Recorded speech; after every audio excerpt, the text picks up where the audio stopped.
Criminal చేసే పని వాళ్ళు క్రైమ్ చేసి వేరే మీద వేస్తారు.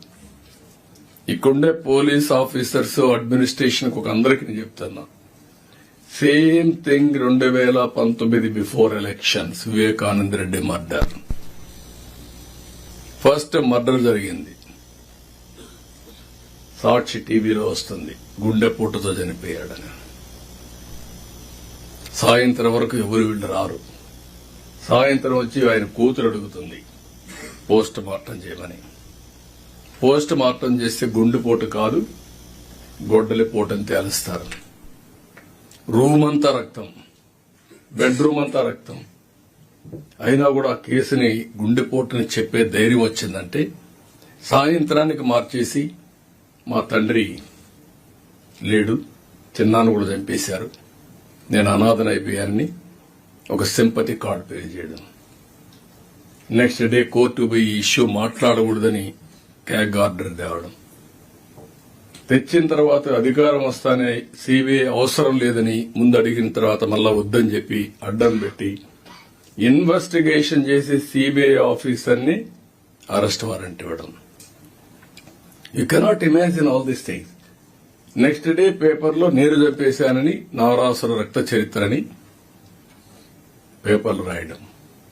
క్రిమినల్స్ మిస్లీడ్ చేయడం అంటే ఎట్టుంటుందో ఈ విషయం మనం గుర్తుపెట్టుకోవాల్సిన అవసరం ఉంది. రాజకీయ ముసుగులో ఇవి చేసినప్పుడు ఎక్కడికక్కడ అప్రమత్తంగా లేకపోతే, నిన్న కూడా నేను చూస్తే ఇమీడియట్ గా డీజీ గారిని ఐజీని ఇంటెలిజెన్స్ అడిగాను. ఒక పోల్ ఎస్ఐ, ఆ ఎస్ఐ వీళ్లు వాళ్ళు గొడవపడ్డారు, ఛాలెంజ్ చేసుకుని తెలుగుదేశం ప్లస్ వైఎస్ఆర్ కాంగ్రెస్, నేను వెళ్తాను, నేను ఆర్గ్యూ చేస్తానని చెప్పి అతను అంటున్నాడు. సాక్షి టీవీలో ఇది మీరు చూడండి, సాక్షి టీవీలో వస్తుంది. చొక్కా పట్టుకొని వదలండి వదలండి వదలండి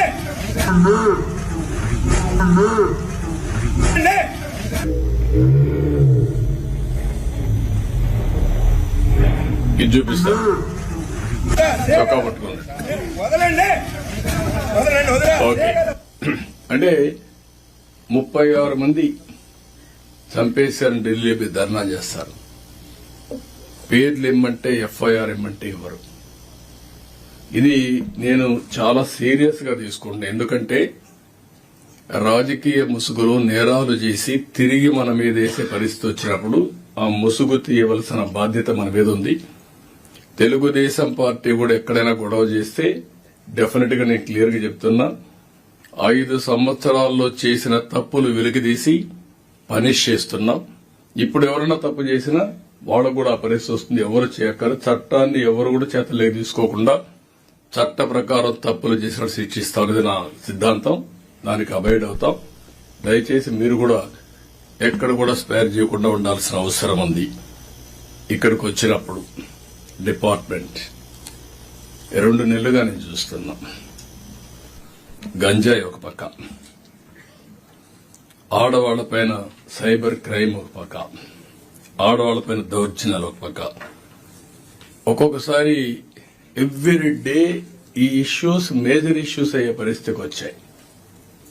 ఇవి ఎట్టి పరిస్థితుల్లో జరగడానికి వీల్లేదు. We have to control law and order. One of the best state. ఈ స్టేట్ ని కాపాడుకోవాల్సిన బాధ్యత మనందరిపైన ఉంది. నేను ఒకటే పోలీసుల్ని, అదే మరి ల్యాండ్ రిలేటెడ్ ఇష్యూస్ అన్ని ఎస్టాబ్లిష్ చేయాలి, పేదవాడికి న్యాయం జరగాలి. మళ్లీ వ్యవస్థ మీద, రెవెన్యూ డిపార్ట్మెంట్ ఎవరైతే మీరున్నారో మీ మీద గాని, ప్రభుత్వం పైన గాని, పోలీసు వ్యవస్థ పైన గాని నమ్మకం కల్పించాల్సిన బాధ్యత మన పైన ఉంది. దాన్ని మనం చేసుకోవాల్సిన విధంగా మనం ముందుకు పోవాల్సిన అవసరం ఉంది. ఇక్కడ ఏదైతే టెక్నాలజీ ఉందో, టెక్నాలజీ ఎవరూ కాదనలేము.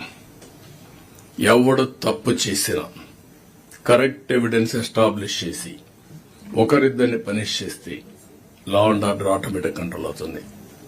This where I'm requesting all of you with pain. We have faced enough suffering.